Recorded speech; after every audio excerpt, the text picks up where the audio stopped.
Yep. So thank you very much for joining us. Greater Langley Chamber of Commerce is very grateful to Mayor Val Vandenbroek for coming out and sort of giving us a brief update during these, I'm not going to use that particular word that everybody's sick of hearing, these different unprecedented times. That one right there. So I would like to acknowledge that we are meeting today virtually on the unceded territories of the Coast Salish peoples. And our conversation today is sort of focused on the city of Langley, but of course it's going to talk about a little bit federally, provincially of what we can do. It's going to come up. So did you want to give us a bit of a brief overview of what you've been up to lately and what you've been working on? And that'll give us a bit of a get started.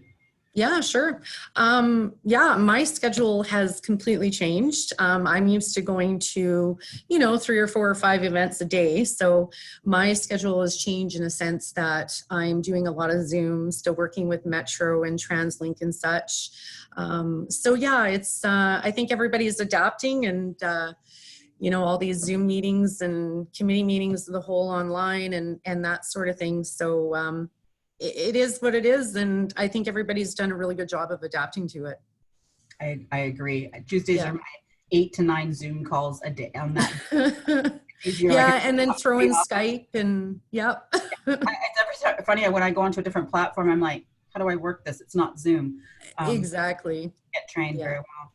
So let's talk about a few things. One of the city has a bit of a different adaptation with the budgets and things that have happened in that you do host a casino in your community. Mm-hmm. And for those who don't know, most of you on the call will, as casino funding comes into the community. Do you have a crystal ball? And if so, I know, right? Me too. That magic 8 ball, just shake it. Yeah. Sort of an idea or an inclination, have you been given any sort of step forward as to when the casinos might be opening or what that will look like? Has there been conversations? I'm assuming there has been, but. Yeah, so, they closed in the direction of Dr. Bonnie Henry in March. And I know I've been working with the Restaurant Association, the BC Restaurant and Food Association, Food Services Association, sorry.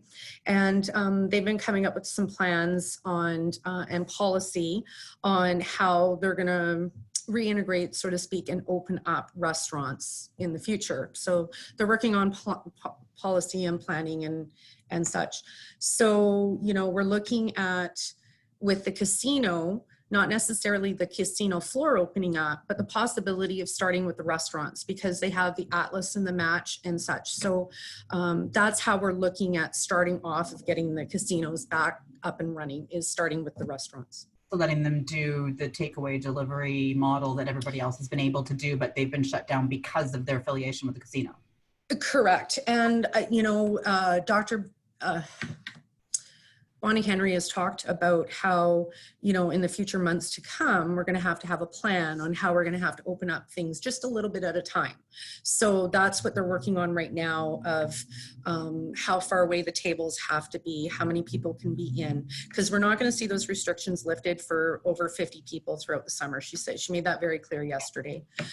So we're just following those directives, and the casino is involved in this, Gateway is. And so that's what they're looking at doing, is just possibly reopening the restaurant. And I think part of it from a business perspective that people have been part of the concerns about the reopening, especially depending on the size of your business, the square footage wise. So a very small business, a small restaurant that only has 20 seats to begin with, if they can only open 10, is it worth opening? The expense overhead of bringing in all the food, the people, all of that. That's the conversation for those businesses, but how we move them forward. But the bigger businesses like the casino, is it still going to be profitable if they have to take half of their gaming tables out? Well, and that's what they're looking at right now. So they're trying to come up with a plan, but they're definitely looking at the restaurants first to get, some of the staff back working and that sort of thing. I honestly don't think that's going to happen for a while. And if you don't know, just, I might be off topic here, but with that, in the casino end of it, has there been conversation about just limiting the amount of people that go in and getting the people to sort of say, okay, we're only allowed 40 people in the building because we've got 10 staff. You can't sit beside somebody. You have to, is that a conversation or? I think it is. And I think it's that way with every business, like you were saying, you know, a small restaurant, like you look at the Donair place on the Fraser One Way, how do you fit 10 people in there? Right? You're looking at your sizes and of your establishment, right? So yeah, they're working really hard at figuring that out. And I think with the restaurants, storefronts can take that as well. So having the standalone hand sanitizer, doing a combination of internet slash curbside slash inside your business. So I think everybody just needs to really take a look at what their business model is and how they can either adapt it to the COVID situation that we're in now, or, you know, decide on what they're going to do. And the federal and provincial government have so far have been fairly good about releasing plans, and more plans are going to come out on Wednesday. So wait for the big announcement tomorrow from Premier John Horgan. And of course, you know, he just put us back into 2 weeks of the state of emergency. So we're not going anywhere yet, but they are telling people to have plans in place and get ready for, you know, a little bit at a time. It's not going to open up full up like we've seen before. We know that. She said yesterday in her statement that there is going to be no gatherings over 50 people throughout the summer. So we're still going to be under quite, you know, I don't want to say big restrictions, but you know, we're just going to have to let them out a little bit at a time. I think in a happier note, BC is lucky in the fact that we weren't on lockdown, and a lot of industries and various chose to close on their own for safety. But I think maybe moving forward, one thing that municipalities and cities and communities can look at is getting that information out there. I know that there was some business shaming. People like, oh my God, how could you even be open? Why would you let people in your store? I think moving forward, that's going to have to be part of the conversation is educating the community that it's okay for people to go out.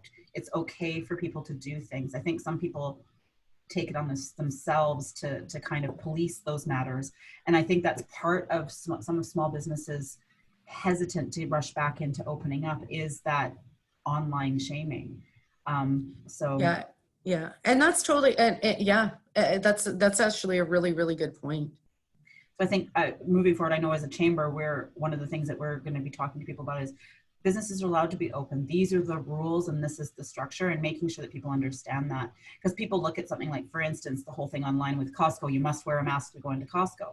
That was set up in certain states in the US only versus Canadian. So people were really confused and flying. It's where they're getting their information from. So I think a valuable key point is making sure that we're still giving out that factual information, and it changes every day. As you just said, tomorrow will be it's fluid list of what's going on. So we could get off this call and things could change. Everything could change. Like that's like me, I have all my notifications off right now, so they're not recorded. You come back and you're like, oh, okay. Exactly. So what do you see, and again, hypothetical kind of, what do you see how the city can further assist the small businesses in their community moving forward? What kind of action plans, or is there something that you're moving forward on that we could give people sort of a light at the end of the tunnel? Well, you know, we're trying to carry on business as best as we can. So we're continuing with the building department and that sort of area.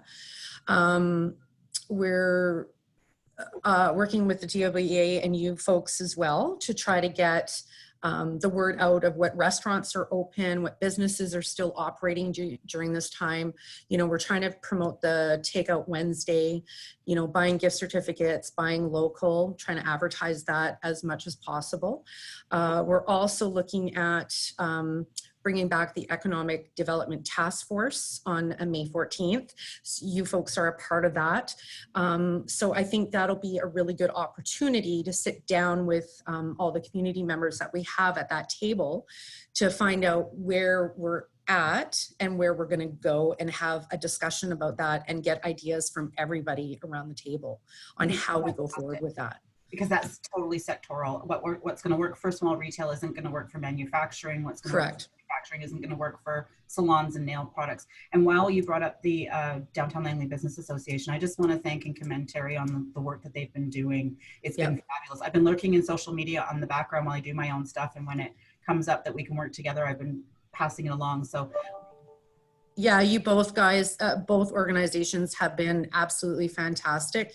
And yeah, we can't thank you enough for what you're doing, you know, from the painting the windows to, yeah, the gift certificates and letting us know what restaurants are open and such. It's been really, really good communication. So we really appreciate that from both organizations. So thank you. Thank you.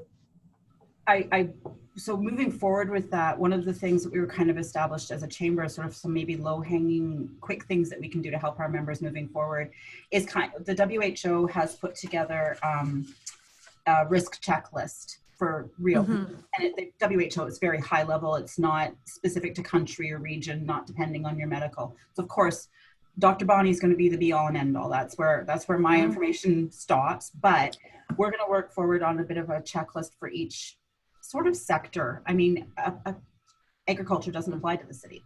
It's not something we have to look at as a huge amount. I mean, we have a little tiny bit, but it's not that it's a major supplier, but it does affect the communities around us. So working forward on how these things look and what looks forward, I think will be huge. The majority of your area is industrial, and a lot of them are still working maybe at a slower capacity, unless they're logistics and they're busier than ever. So I think moving forward, that's one of the things we're going to be working on, and again, sectorally. I mean, I've got Kitty Council across the hall. So when it comes to talking about salons and other things, I wouldn't even venture a guess what they need. I'll talk to them. Yeah. So making sure. Yeah. And what I can show you, I don't know if you folks have received this yet. I got it sent to me from the BC Restaurant and Food Services Association. And that's exactly what they've done is they've created a checklist for restaurants. And they're also looking at how they can train staff and also developing videos to show people, you know, the social distancing, the hand washing, having the plexiglass, that sort of thing, and how you can be in an environment. And like you said, we've got a lot of industrial. So how can those people work in a factory together in a safe way? And a lot of the businesses I know, like I've talked to like CKF and a lot of the bigger ones, and yeah, they're booming. They're producing stuff, you know, all the breads and stuff for us at Bimbo. Thank you. Okay, they changed their name. I don't know why I even forgot that. That's such a funny name anyway. And I love their Mexican products, by the way. Their penguinos are the best. But, you know, they're doing what they can. And, you know, we've been continuously talking to them. And so they've been keeping people employed, and that's great. And they've been keeping the economy going. And I think we can learn from some of the businesses that have been staying open on how they have adapted and what they've been doing. So I think that communication is very, very important. I think that's and I think that's why the good thing is bringing the economic development task force back, is we can get you know, all the information from everybody and make sure that our checklists are super duper for Dr. Bonnie Henry, because we all want to follow her direction and make her proud, right? Pardon the pun, but like to walk in her shoes. I got her shoes. I saw that. I'm very jealous, except the pink's not me, but I loved them. Yeah, me too. So crystal ball moment again. What do you think will be the fate of SkyTrain to Langley in this new situation with, I mean, infrastructure projects are a fantastic way for federal and provincial governments to stimulate the economy. Yes, after every major issue over the last 100 years, that's what's happened is we've kicked into that. But with everything that's been going on with TransLink and people social distancing longer and possibly waiting until we receive a vaccine, what do you think, what's been happening at the TransLink level? So, you know, just getting TransLink to survive right now is kind of our main concern. So we know that SkyTrain is a great project. So we know the federal government wants project ready, shovel ready projects at the end of this. So I have been working with the actual female mayor's caucus with Metro Vancouver and TransLink, dealing with the PMO's office and the FCM board to try to make sure that this stays at the top of the list when we start getting out of this and into recovery. So we're keeping it at the forefront. We're making sure the voice is there in Ottawa, that this project is ready to go. And if you want something to get the economy going, this is your project in Vancouver. So the mayor's, I've had full support of council on this. The mayors are behind it 100% in Metro. So we're doing everything we can to keep this at the top. The Treasury Board is still reviewing the financial plan. We'll hopefully have that by July. In regards to actual building, of course, it's been put on hold like everything else has because of COVID. But I have every confidence going forward. Us and the staff will do everything we can to keep that project at the forefront. Excellent. Yeah. We're going to need it. We're going to need Yep. it. Hopefully. I mean, so there's some people talking about the landscape will change. Some people may pivot to working from home permanently or 3 or 4 days a week. It'll be interesting to see where TransLink lands with ridership after all of this.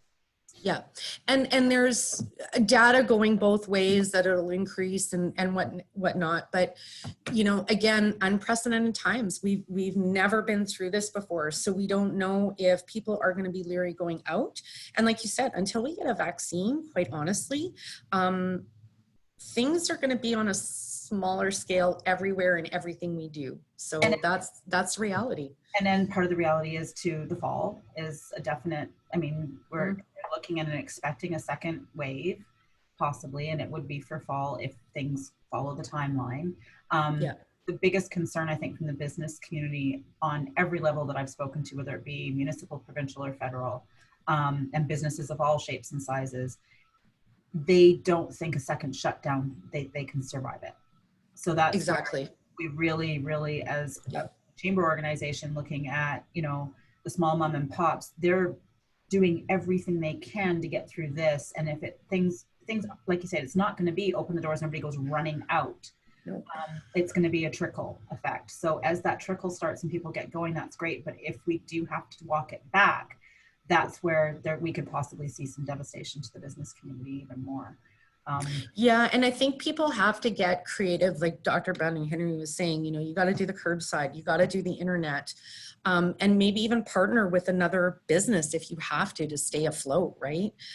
There's so many great ideas out there, and I highly recommend going to the website, either the provincial or both, the federal websites, and just get ideas on there of how to, I don't want to say keep afloat, but that's the reality of it, right? And kudos to the ones that are doing everything they can to fight and survive, because I'm sure it can be easy. We have some real shining examples in the community of people that have just done that and changed the dial and changed their format very quickly, and they're actually inspiring other people to look at how they can do the same. So I think that's fabulous. I know that a couple of people within the chamber provincially have commented to me, to be honest with you, on Sonia and her with her business, and somebody messaged me the other day, virtual, this is amazing, they're going to be doing virtual fittings, so stuff like that. Exactly. Fat Cow and Oyster Bar in the township is another great example. We're a restaurant, but now we sell groceries and we will deliver. So they've changed up what they're doing. A lot of different businesses. And look at London Drugs allowing smaller company. And that's what I'm saying. We need to get outside the box. I think this is really going to change the way we do business in the long run. And even working, like you were saying before, working from home or working remotely. It's going to change the world. It already has.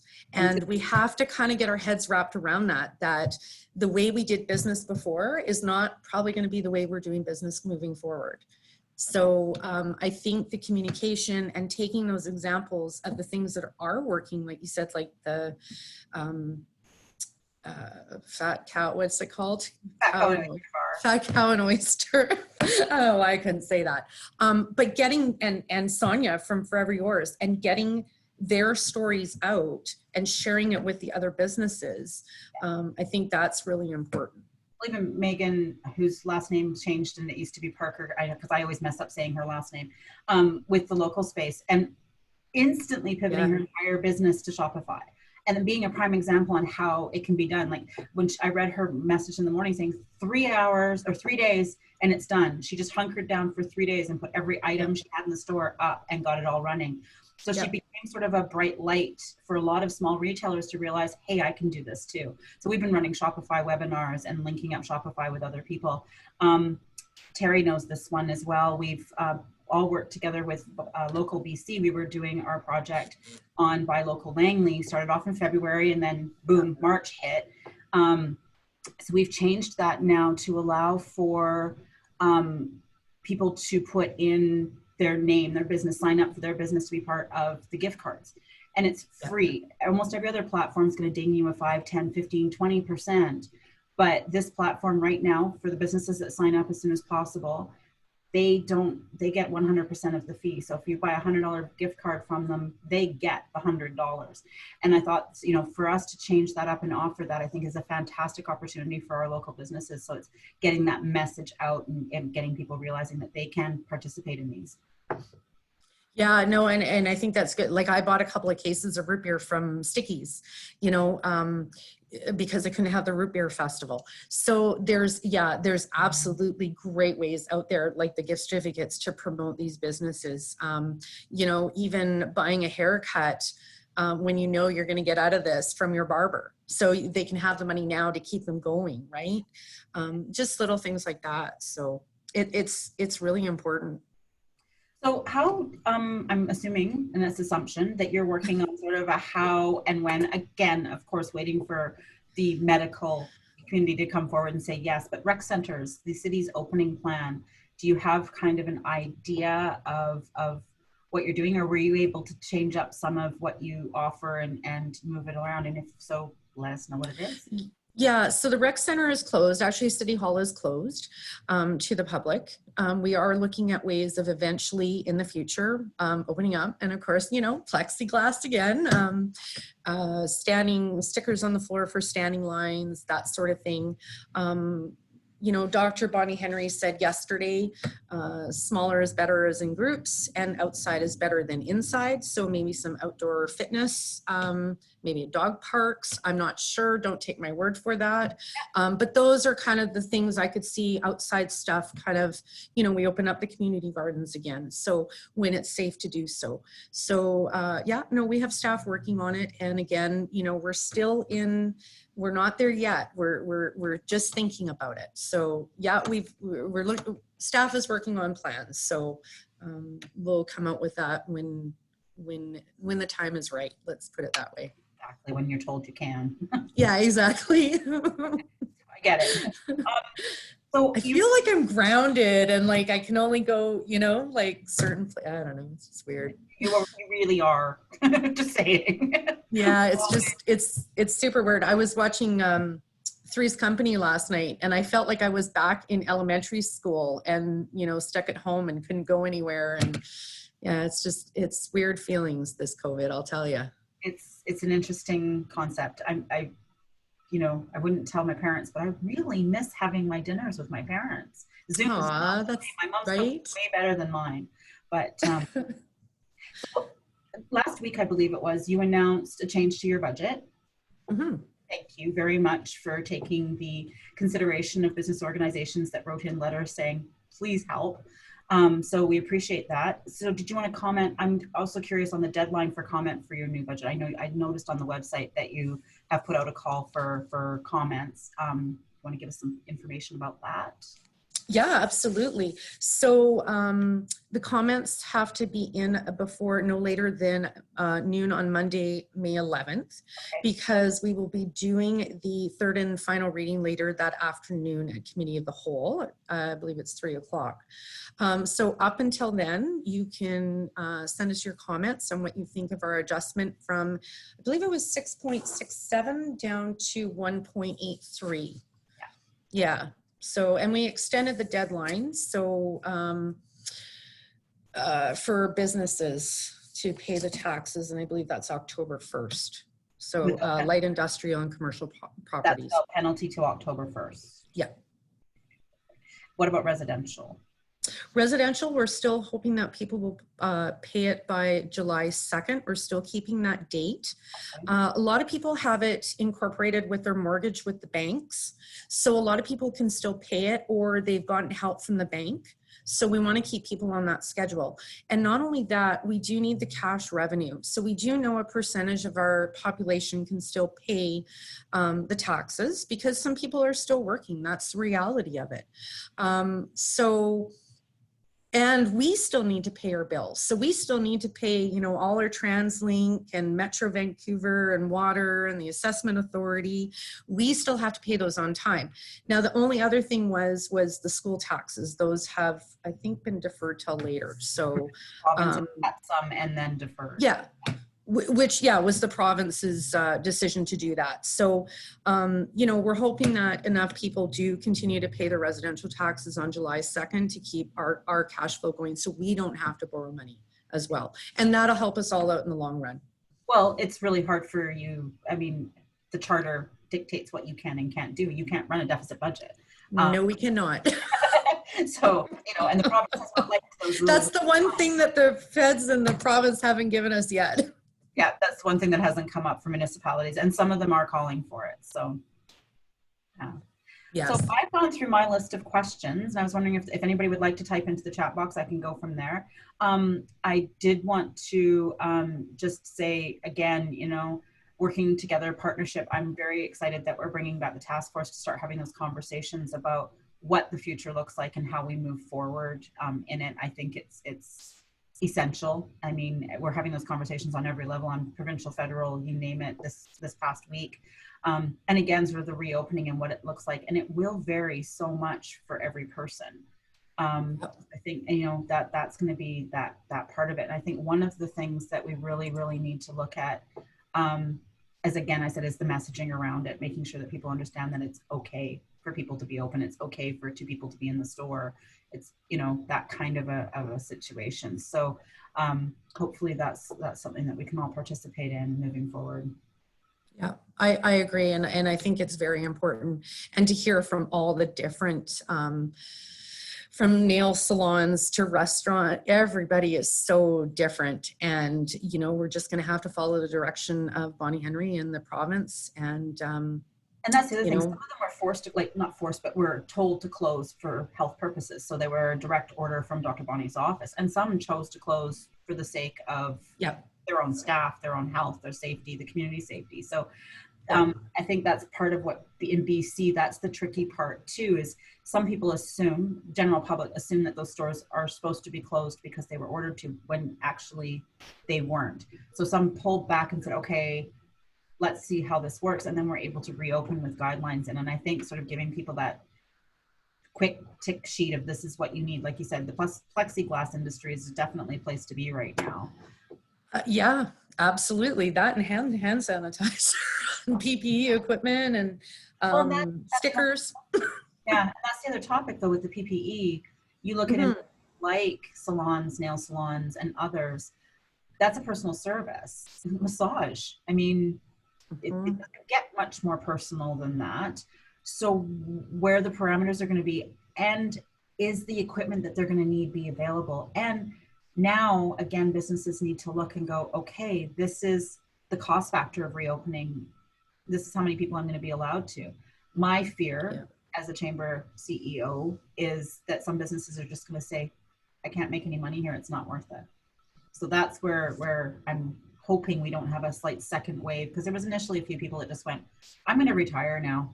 This is, I've gotten to the point where I'm not going to survive this, or I actually have one gentleman, he said, I just don't want to do this. He goes, I've been thinking about retiring my business for a couple of years, and today's the day, you know? Yeah. And, you know, I get that. At the same time, I'm like you, I hope these businesses survive, and I want to do everything I can to keep them open. And that's why this communication is so important. And I would hope that if people are in that situation, that they would come to you or come to us for help, or go to the provincial and federal government and see what we can do about getting them the grants or the monies they need to stay afloat and survive, right? We're finding that the ones that can get initial help that have qualified for the loan if they want a loan. That's the other, some just don't want to go into And that. that's another thing. Do you want to take that on, right? Yeah. Is it, I mean, yes, it's, some of it's forgivable if paid back at a certain time, but with so much uncertainty, am I going to be able to pay it back in time?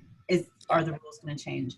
And we've done a couple of webinars on the finance end of it, the grant and other information. Pros and cons. Pros and cons. And there's so many different programs through BDC and EDC that will help mid-sized to larger businesses. But it's the little small mums and pops that a lot of them have felt that they've fell through the cracks. You know, so I mean, running webinars and getting information up there sort of in what we've been doing. We've done a couple, like I mentioned, Shopify, but I think working together as a community and getting as much education out there for the smaller businesses on what's available. And I've even walked some through the process. That's fantastic. You know, this is what I've been through. This is how I've gone through it. And here's how we can help you. So I think taking that from every perspective. So yeah, anybody reaches out, send them off to Terry or I, and we'll get some the right information. Perfect. Yeah. And then constantly updating our website. And it's a full-time job right now. Yeah, you both have been great at listing what's going on and what's open. And I've sent numerous people both your way. So no, it's really good to have. And I know I've been having discussions with the school district as well. And you know, everybody's tied in. And I think we're very lucky in Langley for that, is that everybody already talked to each other. We already had that great connection and community connection. And I think that's even more so now. So. Definitely. I think, you know, last week there was some people very upset with the probably not going to see school go back till September, but that's realistic. I kind of looked at that in a sense that I get that parents want their kids to go back to school. I get that. But you look at the time wise, they've been out since spring break. So the school was cleaned. And then, so what, you're going to bring them back for a month and then they're out during the summer and then back in the fall? It didn't really make sense to me. So I don't know, unless they were talking about, maybe they're talking about going out through July and August through the schools. I don't know, but yeah, it didn't make sense to me to come back for a month and then be off. Yeah. And again, will people send their kids back to school right away? Will they keep them for this purpose with fear of COVID, or if they're working from home anyway? Well, and that's a really good point. And you know, we got to remember throughout all of this, the main thing is to stay healthy. So if you're not feeling well, you stay home. You know, we can't afford any more community outbreaks or anything like that, because then our numbers start going up again. And then we're going to be in this even longer. So yeah, it's very important if you're not feeling well to stay home and to keep your social distancing and to wipe all your stuff down and wash your hands like you've never washed your hands before. I've got, my fingers are cracking. I've been washing my hands so much. So yes, I hear you. I would show you, but half of my nails are gone, so I'm not going there. Oh yeah, mine are too.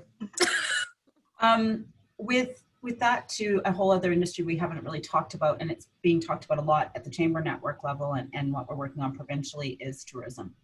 And yes, of course, the message out there for tourism right now is stay home, travel later, come visit us later. But I love that video. Yeah. So well done. It is my new favorite commercial. Explore BC later. Very, very well done. Kudos to them. It's like an IKEA commercial. It's great. And again, it's sort of like, okay, but part of the funding mechanism for those organizations that run all of our tourism is the hotel room tax. That funding is gone for this year. So will the municipality be able to keep our organizations and help them run? Or are we going to be looking at other funding opportunities for them? Because events and other things aren't going to happen. So where do we go from here? That's a great question. And again, I wish I had that crystal ball to be able to tell you. Those are the things that we just got to take day to day and figure out how long the restrictions are going to be and that sort of thing. So yeah, I was trying to figure out how to do a golf tournament, and the only thing that's coming up as an issue is the dinner. You know what? I was actually, I don't know if you know, Tri-Cities did a stay-at-home gala this past weekend, and I was actually going to call you and talk to you about that to see if maybe we could, us and the township or somebody could We're come up thinking with of like our a Business virtually Excellence online. Awards. We're looking at how to turn the Business Excellence Awards into a online opportunity. Yeah. The golf tournament, we've come up with every idea of giving people a box dinner as they leave. I mean, Yep. we're working on the cases. We find if somebody's done it, best practices, but that's the beauty of our network, is that it's not just BC, it's Canada wide. So when people are trying things, some people are having their AGMs now. BC Chamber is taking their AGM. We're going to be debating policy online. I don't know how that's going to go. Can you imagine doing UBCM online? Well, and we're dealing with FCM online right now, and I'm on the BC Board Caucus, and we've had several Zoom meetings, and again, the same thing. It's very interesting to talk to people in Newfoundland and talk to people in, some of the councillors in Fort Mac that are dealing with the flooding and the COVID, and you look at those kind of issues, and we look at what might be coming up in the summer with, we're probably going to get flooding first, which we've got now, and then you throw forest fires into it. We know it's going to be a very dry summer. We've been warned of that. Lightning strikes happen, and people are careless, unfortunately. And hopefully we won't have that this year. Fingers crossed and toes crossed, because those are other challenges we just don't need right now. Somebody said to me when this first started, they jokingly said, actually it was my daughter, she jokingly said, okay, so could all wildfires, floods, and everything else just also take a break during a pandemic? And then she turns around and she said, jokingly, yep, what's next? Locusts? So when the murder bees showed up on my internet, I went and I went, here's your locusts. And, things we must watch for. Actually, I have a video from locusts in South Africa I could send her.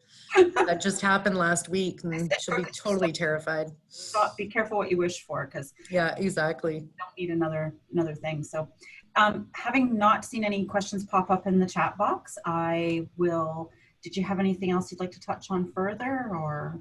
No, again, just thank you guys for all your hard work and adapting and continuing to provide the services that you do. It's absolutely fantastic, and it's always a pleasure. So I look forward to the Economic Development Task Force meeting to see everybody again, and hopefully everybody can come with their ideas, and yeah.